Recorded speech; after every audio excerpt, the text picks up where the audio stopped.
नमस्ते बच्चों, मिशन ज्ञान से मैं कीर्ति शर्मा स्वागत करती हूं आप सबका वेदांता के CSR ई लर्निंग इनिशिएटिव में। बच्चों, हम आज पढ़ने वाले हैं मानव जनन तंत्र के बारे में। देखो, जितने भी सजीव हैं या जितने भी जीव हैं वे सभी अपनी जाति का स्थायित्व बनाए रखने के लिए अपने समान संतति को उत्पन्न करते हैं, और वो उस किस तंत्र के द्वारा उत्पन्न होगी, वो होती है जनन तंत्र के द्वारा। इसीलिए सभी सजीव जनन करते हैं ताकि उनकी जाति का स्थायित्व बना रहे। आपको मालूम है, अगर हमारी जो खाद्य श्रृंखला है उसमें से एक भी जीव अगर संपूर्ण पृथ्वी से गायब हो जाएंगे तो पूरी खाद्य श्रृंखला गड़बड़ हो जाएगी। ठीक है, तो हम स्टार्ट करने वाले हैं जनन तंत्र के बारे में। अब देखो, मानव जो है उसके अंदर लैंगिक जनन पाया जाता है। क्या पाया जाता है?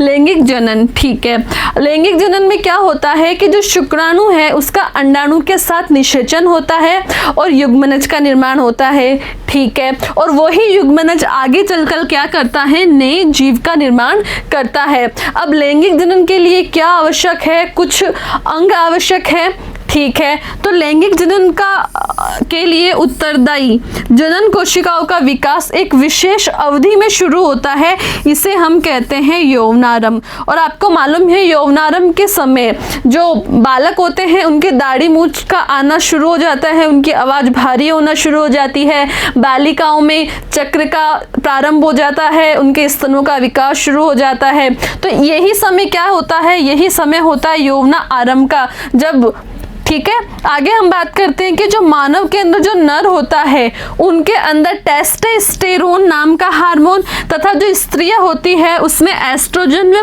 प्रोजेस्टेरोन नाम के हार्मोन क्या है? प्रमुख लैंगिक हार्मोन है। और इन्हीं हार्मोनों के कारण उनमें क्या आती है? परिपक्वता आती है। सबसे पहले हम बात करने वाले हैं बच्चों प्राथमिक लैंगिक अंगों की। प्राथमिक लैंगिक अंग हम किसे कहेंगे? वे अंग जो जनन क्रिया के लिए क्या करते हैं? कोशिकाओं का या युग्मकों का निर्माण करते हैं। क्या कहलाते हैं? प्राथमिक जनन अंग कहलाते हैं। और यही अंग क्या करते हैं? कुछ हार्मोनों का स्त्रावण भी करते हैं। इसी कारण इनको जनन या गोनाड्स कहते हैं। ठीक है, अब जो मानव के अंदर नर है उसके अंदर क्या होता है? एक जोड़ी वृषण पाई जाती है। एक जोड़ी वृषण होती है जो कि उदर गुहा के बाहर स्थित होती है। ठीक है, जो वृषण है उसके दो भाग होते हैं। एक भाग तो वो होता है जो शुक्राणु का निर्माण करता है, और दूसरा भाग वो होता है जो अंतःस्रावी के तौर पर कार्य करता है। और अंतःस्रावी ग्रंथि आपको मालूम है हार्मोन का स्रावण करती है। तो वृषण कौन सा हार्मोन का स्रावण करेगा? ये करता है बच्चों टेस्टोस्टेरोन नाम का हार्मोन। आगे हम बात करेंगे द्वितीयक लैंगिक अंग की। तो द्वितीयक लैंगिक अंग कौन से होते हैं जो जनन में भाग लेते हैं? सबसे पहले हम बात कर रहे हैं वृषण कोश की। तो वृषण कोश मनुष्य के देह के बाहर स्थित होते हैं। क्यों स्थित होते हैं? क्योंकि इनको शरीर से कम तापमान की आवश्यकता होती है। अगर ये शरीर के बाहर स्थित ना होकर शरीर के अंदर ही स्थित होते तो क्या होता? सभी जितने भी इसमें शुक्राणुओं का निर्माण होता वो सारे के सारे शुक्राणु शरीर के ताप पर नष्ट हो जाते। इसी कारण वृषण कोश क्या है? शरीर के बाहर स्थित होते हैं। आगे हम बात करते हैं बच्चों शुक्रवाहिनी की। तो शुक्रवाहिनी क्या होती है? शुक्राणुओं को जो शुक्राशय तक लेके जाती है वही वाहिनी क्या कहलाती है? आपके शुक्रवाहिनी कहलाती है। और यह शुक्रवाहिनी मूत्र नलिका के साथ जुड़ती है और एक संयुक्त नलिका बनाती है। मानव में कितनी जोड़ी शुक्रवाहिनी होती है बच्चों? एक जोड़ी शुक्रवाहिनी पाई जाती है। इसके बाद हम बात करते हैं बच्चों शुक्राशय की। तो शुक्रवाहिनी शुक्राणु संग्रहण के लिए एक थैली जैसी संरचना बनाती है। यह थैली जैसी संरचना ही क्या कहलाती है बच्चों? शुक्राशय। वहां पे क्या संग्रहित होते हैं? शुक्राणुओं का संग्रहण होता है। कहाँ पे होता है? शुक्राशय में होता है।